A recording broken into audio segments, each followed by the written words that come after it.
Hey everyone, welcome back to iHeart Animation. Today I'm going to be talking about a movie that has actually been on the top of my must-watch list for quite a while, ever since I heard about it. It's a movie called Zarafa. For those of you who may not know, giraffes are my absolute favorite animal. They have been since I was a kid, so the fact that there was an animated movie out there about a giraffe that I had never seen or heard about is kind of surprising. It's actually a French film, so I guess it's not that surprising, but it was surprising that it had never come across my radar. Zarafa is a true in quotes, true story, because this is a very fictionalized version of a true story about a giraffe in 1827 that was sent as a gift to the King of France from the Pasha of Egypt. A Pasha is a high-ranking member of the military, and the Pasha was hoping that his gift would persuade France to send reinforcements in their war with the Turks. As far as I can tell, the real giraffe was never given a name, and it was actually one of 3 sent to other countries in Europe. So they're already taking some liberties there. But the main point of the movie was that it used that story as a frame around which to tell the story of a young boy from Africa named Maki, who has escaped from a group of slavers.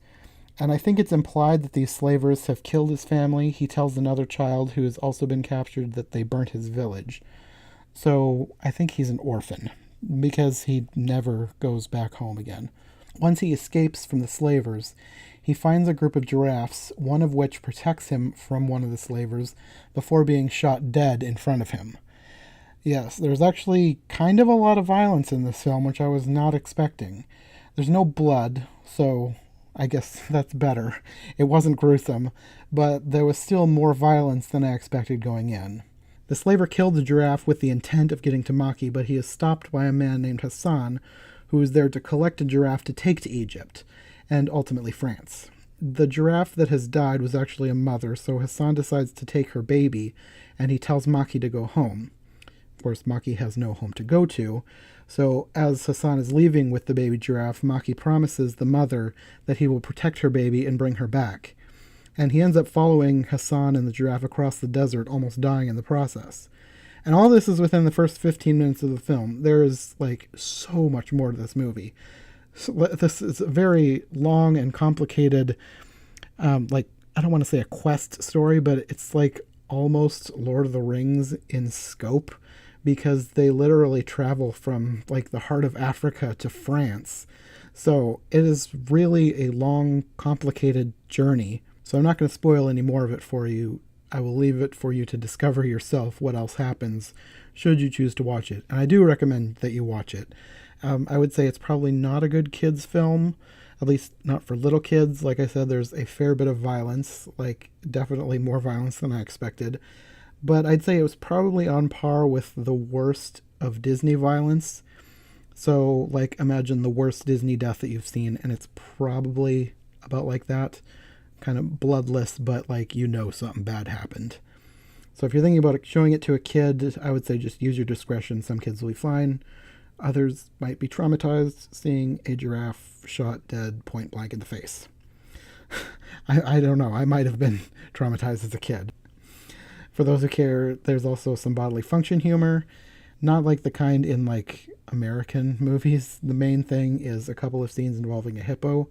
And if you've seen that one famous/infamous viral video of a very gassy hippo in a zoo, you can probably guess how these scenes go. But aside from the first instance being kind of eye-rolling for me, did they have to include that?